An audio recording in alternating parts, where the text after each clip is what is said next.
लियो और लूना के जादुई सफर एक समय की बात है। एक छोटे से गांव में जो कि हरियाली से भरपूर पहाड़ियों और घने जंगलों के बीच था, रहते थे दो साहसी भाइयों के नाम लियो और लूना। उन्होंने अपनी अनगिनत जिज्ञासा और अपने चारों ओर की दुनिया को खोजने की मोहब्बत के लिए गांव के लोगों के बीच मशहूर हो गए थे।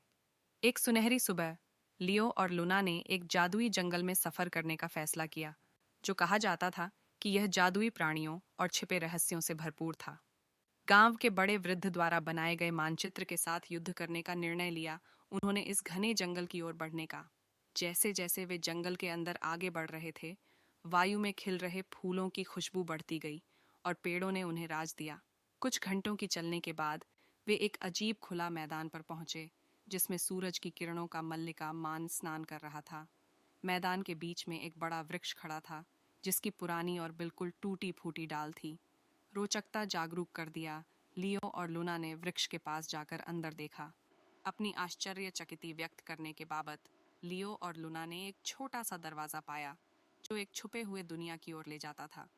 बिना किसी संदेह के वे दरवाजे के माध्यम से बगीचे जैसी बदलती दुनिया में पहुंचे, जिसमें बोलते हुए जानवर, चमकदार नदियों और ब्लू फायरफ्लाइज शामिल थे। जानवर ने उन्हें गर्मी से स्वागत किया और समझाया कि वे विश्व व्हिस्पर्स के भूमि पर पहुंच गए हैं, जहां दयालुता और दोस्ती सर्वोपरि थीं। लियो और लूना ने अपने दिनों को विश्व व्हिस्पर्स की खोज करने, नए दोस्तों से मिलकर और इस जादू से भरपूर जगह के रहस्यों को सीखने में बिताया। उन्होंने पुल बनाने, उनके बगीचों की देखभाल करने और चमकदार सितारों के तले एक भव्य भोजन का आयोजन करने में मदद की। एक दिन जब वे विश्व व्हिस्पर्स की खोज में थे, वे एक उदास और अकेला ड्रैगन नामक ड्रैको से मिले। ड्रैको के पांव में एक कांटा फंस गया था, जिसके कारण वह उड़ने और दूसरे जानवरों के साथ खेलने में बाधित था।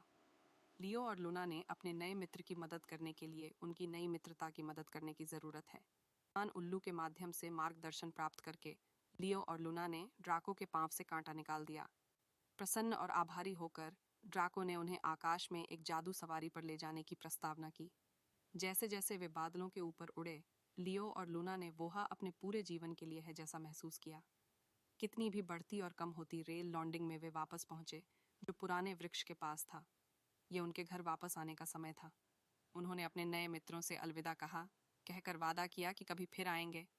जैसे जैसे लियो और लूना ने छोटे दरवाजे के माध्यम से और अपनी खुद की दुनिया में लौटने के लिए कांपड़ डाला, उन्होंने आश्चर्य और पूर्णता की भावना महसूस की।